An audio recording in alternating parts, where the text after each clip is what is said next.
तो एपिसोड 7 की शुरुआत हमें क्वीन रनेरा से ही दिखाई जाती है, जो अपने ड्रैगन को चेक करने के लिए पहुंची है। जहां पहुंचते ही उसे पता चलता है कि जिस शख्स ने ड्रैगन को क्लेम किया है, उसने वो जबरदस्ती नहीं बल्कि ड्रैगन खुद उसके पास चल कर गया है। जिस कारण उससे बात करते हुए पहले तो रनेरा को उसका नाम पता चलता है और ये भी कि वो लॉर्ड कॉर्लिस के लिए काम किया करता है। पर इतना ही नहीं बल्कि एडम ने उसे ये कहा है कि वो रानी रनेरा के लिए वफादार है। जो सुन रनेरा काफी खुश हो जाती है और उसे अपने साथ ड्रैगन स्टोन ले जाने का डिसाइड करती है। अब बात करें एलिसन की तो हम देख पाते हैं कि उसका मूड बिल्कुल ठीक नहीं, क्योंकि उसे दूध में से मक्खी जैसे निकाला जाता है वैसे उसके बेटे ने उसे शासन से अलग कर दिया है, जिस वजह से वो अपने गार्ड के साथ किंग्सवुड में जाने का डिसाइड करती है ताकि वो कुछ समय अकेले बिता सके। लेकिन इतना ही नहीं बल्कि कि ड्रैगन सी स्मोक को राइडर मिल गया है, ये बात लॉर्ड लेरी तक भी पहुंच जाती है। जो राइडर कोई टारगेरियन नहीं बल्कि एक आम इंसान है, यानी कि एक मछुआरा। लेकिन उसी के साथ हम कुछ सोल्जर्स को देख पाते हैं, यानी कि 2 सोल्जर्स को, जिन्हें यहाँ से हटाकर वॉल की तरफ भेजा जा रहा है ताकि वो लोग वॉल की रक्षा कर सके। जिसके बाद हम देख पाते हैं कि ड्रैगन स्टोन में हल्ला मच चुका है, क्योंकि क्वीन रनेरा ने ये डिसाइड किया है कि वो एडम को as a dragon lord train करेगी, जिसके खिलाफ उसकी सभा में बैठे सभी लोग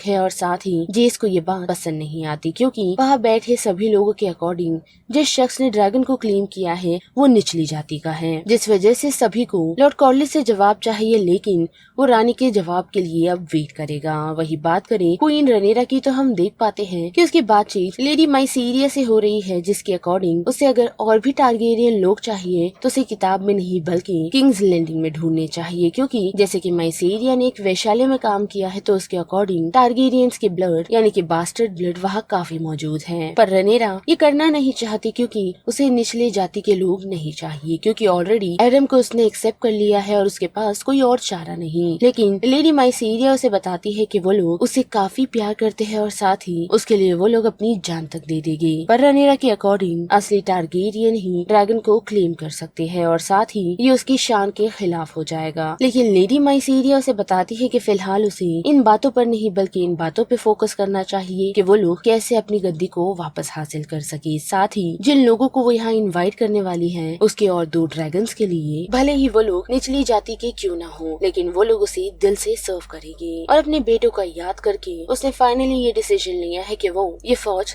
जरूर तैयार करेगी। साथ ही हम देख पाते हैं कि कॉर्लिस एडम से जाकर मिलता है, लेकिन उससे ज्यादा कुछ कह नहीं पाता। पर हाँ, उसने उसकी जॉब से उसे आजाद कर दिया है। और अब बात करें डेमन की तो हम देख पाते हैं कि उसने लॉर्ड टली को बुलाया है, वो भी उनके रिवर लॉर्ड्स के साथ, ताकि वो उससे बातचीत कर सके। और आते ही डीमन सबसे पहले उसे बधाइयाँ देता है, लेकिन उसके साथ साथ वो उसके दादाजी की मौत के लिए अफसोस भी करता है। पर अब उसे इन सारी बातों पे फोकस नहीं बल्कि इन बातों पर फोकस करना चाहिए कि ग्रीन्स को आर्मी की जरूरत है, जो टली देने को रेडी तो है, पर अनफॉर्चुनेटली डीमन ने जो मेस और साथ ही क्वीन के नामों पर जो यहाँ पर अत्याचार किए हैं उससे शायद उसका फैसला बदल सकता है। पर हम देख पाते हैं कि टली अपने वादे के अनुसार ग्रीन के साइड ही है, जिस वजह से वो बाकी लोगों से उसे बातचीत करने के लिए ले जाने का डिसाइड करता है। पर टली के अकॉर्डिंग उसे नहीं पता कि सभी लोगों ने एज उसे न्यू लॉर्ड एक्सेप्ट किया है या नहीं। पर सबसे बड़ी दिक्कत उन सभी के सामने ये है कि वो सभी रिवर लॉर्ड्स डीमन को बिल्कुल पसंद नहीं करते। और फिर हम उन सभी की बातचीत रिवर लॉर्ड से होता हुआ देख पाते हैं, जो डीमन की बातचीत से बिल्कुल खुश नहीं। साथ ही लॉर्ड टली को वो लोग ये तक कह देते हैं कि वो तो उम्र में काफी ही छोटा है, वो लोग उसे समन क्यों करें। जिसके साथ साथ वो ऐसे शख्स का साथ दे रहा है जिसने उनके राज्य में आकर काफी गंद मचाई हुई है। जिसके जवाब में लॉर्ड टली यही कहते हैं कि उन्हें डीमन से कोई लगाव नहीं, साथ ही उसे पता है कि डीमन ने अपने पास्ट में क्या किया है। पर अपने ग्रैंडफादर की ओथ के कारण वो रनेरा को सर्व तो करता है, भले ही डीमन कितना भी अड़ियल क्यों ना हो। जिस बात से डीमन थोड़ा चिढ़ तो जाता है, लेकिन लॉर्ड टली उसे समझाते हैं कि उसे उसकी आर्मी की जरूरत है, ना कि उन्हें। जिस कारण वो भी उन लोगों का साथ देने का डिसाइड करते हैं और साथ ही रिवर लॉर्ड्स भी। पर उससे पहले उन लोगों को इंसाफ चाहिए, जो इंसाफ लॉर्ड टली करता भी है, वो भी उस शख्स को ये बताते हुए कि उसे नरसंहार करने के लिए कैप्चर किया जा रहा है। लेकिन हम देख पाते हैं कि डीमन तलवार लेकर उसका धड़ सर से अलग कर देता है। जिसके बाद उसकी मुलाकात विसेरियस से होती है, जो उसे क्राउन के बारे में बता रहा है, जिसकी लालच उसे कभी थी ही नहीं। लेकिन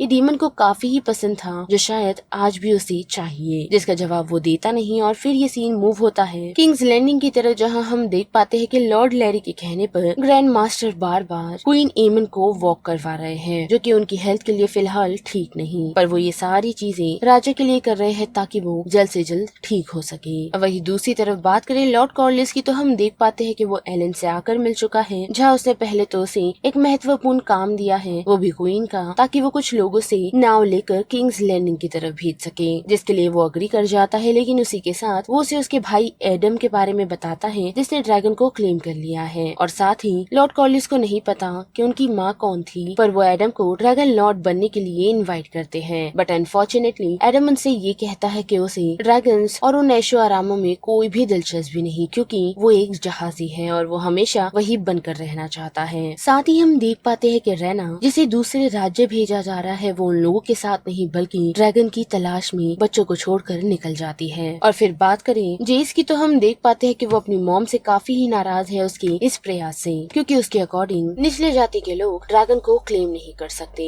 पर रानी का ऐसा मानना नहीं, क्योंकि उन्हें फौज चाहिए ताकि वो इस जंग को जल्द से जल्द जीत सके, जिस प्रोसेस में वो मर क्यों ना जाए, क्योंकि उसके पास उसका वारिस जेस मौजूद है। पर उसी के साथ जेस को ये पता है कि उसके फादर कौन है, पर फिर भी वो क्वीन रनेरा का उत्तराधिकारी खुद को घोषित कर सकता है, क्योंकि उसके पास एक ड्रैगन है। पर अपने बेटे के इतना कहने के बावजूद भी रनेरा उसे यही कहती है कि वो उस रास्ते से मुंह नहीं मोड़ेगी जो रास्ता उसे खुद गॉड ने दिया है, जो चीज जेस को पसंद नहीं आती, क्योंकि उसके अकॉर्डिंग रानी उसके रास्ते में कठिनाई बिछाती जा रही है। जिसके बाद क्या हम देख पाते हैं कि माइसीरिया के कहने पर किंग्स लैंडिंग में छुप छुप कर सभी लोगों को ये बात बता दी जाती है कि क्वीन रनेरा टारगेरियन के बास्टर्ड्स को ढूंढ रही है ताकि वो उन्हें ड्रैगन लॉर्ड बना सके, जिसमें शामिल उल्फ नाम का वो शख्स भी होता है, जो अक्सर बार में बैठकर खुद को टारगेरियन क्लेम करता रहता है। लेकिन उसी के साथ हमें एक और शख्स दिखाया जाता है, जो कि ह्यूग है, जिसे सीजन 2 में ही हमने देखा कि भूखमारी और सब कुछ बंद होने के कारण उसने अपनी बेटी खो दी। साथ ही वो अपनी वाइफ कैट को ये बताता है कि उसकी माँ वैशाल्य में काम किया करती थी, जिस वजह से उसे नहीं पता कि उसका फादर कौन है। लेकिन हाँ, अक्सर उसकी माँ उसे ये कहा करती थी कि वो रानी के भाइयों से अलग नहीं है। जिसके बाद के हम देख पाते हैं कि सभी लोग ड्रैगन स्टोन के लिए रात के वक्त निकल जाते हैं। और वही बात करें क्वीन एलिसन की, तो हम देख पाते हैं कि उसने अभी तक जाने का इरादा नहीं बनाया। पर वही ड्रैगन स्टोन में हम देख पाते हैं कि ड्रैगन कीपर्स रनेरा को ये कह रहे हैं कि वो लोग ये नहीं करना चाहते, क्योंकि उनके अकॉर्डिंग ड्रैगन को सिर्फ वही क्लेम कर सकते हैं जो असली टारगेरियन है, और उसके अकॉर्डिंग ये सभी लोग नहीं, जिस वजह से वो रनेरा का साथ देने से मना कर देता है और वहाँ से चला जाता है। जिस कारण रनेरा खुद उन सभी से बातचीत करती है, उन्हें ये बताते हुए कि उसने उन लोगों को इसलिए चुना है ताकि वो उन लोगों की सिचुएशंस को ठीक कर सके, जिसके साथ साथ वो अपनी गद्दी को हासिल करे, जिसके बाद वो उन सभी की तकलीफों को दूर कर देगी। लेकिन हाँ, उसने उन सभी को वार्न किया है कि यहाँ उन लोगों की लाइफ बदल सकती है या फिर उनकी जान भी जा सकती है। जिसके बाद वो उन लोगों को एक ऐसे ड्रैगन से मिलने के लिए ले जाती है जिसका नाम वर्मिथॉर है। साथ ही वो वेगार के बाद सबसे बड़ा ड्रैगन है, जिसे ब्रॉन्ज फ्यूरी भी कहा जाता है। और फिर ड्रैगन पिट में पहुँच वो वर्मिथॉर को बुलाती है ताकि लोग उसे क्लेम कर सके, और खुद पीछे खड़े होकर उन सभी को देखती है। और जो शख्स पहले उसे क्लेम करने के लिए पहुंचता है, तो हम देख पाते हैं कि वर्मिथॉर, जो कि काफी ही खतरनाक है, और वो वहाँ मौजूदा हर एक शख्स को मारना शुरू करता है, वो भी अपनी ड्रैगन फायर से,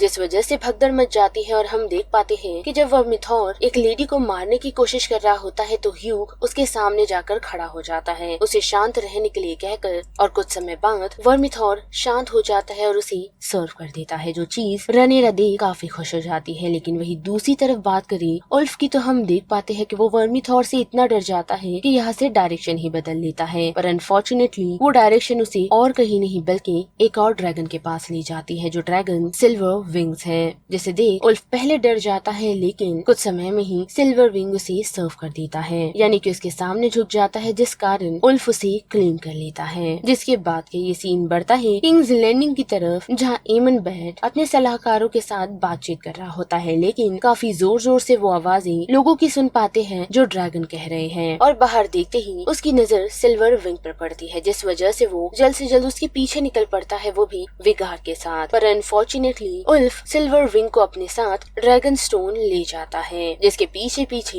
एमन भी अपने विगार के साथ पहुंचता तो है, पर अनफॉर्चुनेटली वो उसे ज्यादा आगे नहीं ले जाता, क्योंकि हम देख पाते हैं कि क्वीन रनेरा अपने बाकी ड्रैगन्स के साथ ड्रैगन स्टोन में उसका वेट कर रही होती है, जिसके एक्सप्रेशन से ही हम कह सकते देखते हैं कि उसने वो चीज हासिल कर ली है जिसकी उसे जरूरत थी और अब वो पूरी तरह तैयार है एमन और बाकी लोगों का सामना करने के लिए। वेल तो बस इस वीडियो में इतना है। जिस बारे में आप सभी की क्या राय बनती है उसे लेकर आप मुझे कमेंट सेक्शन में बता सकते हो।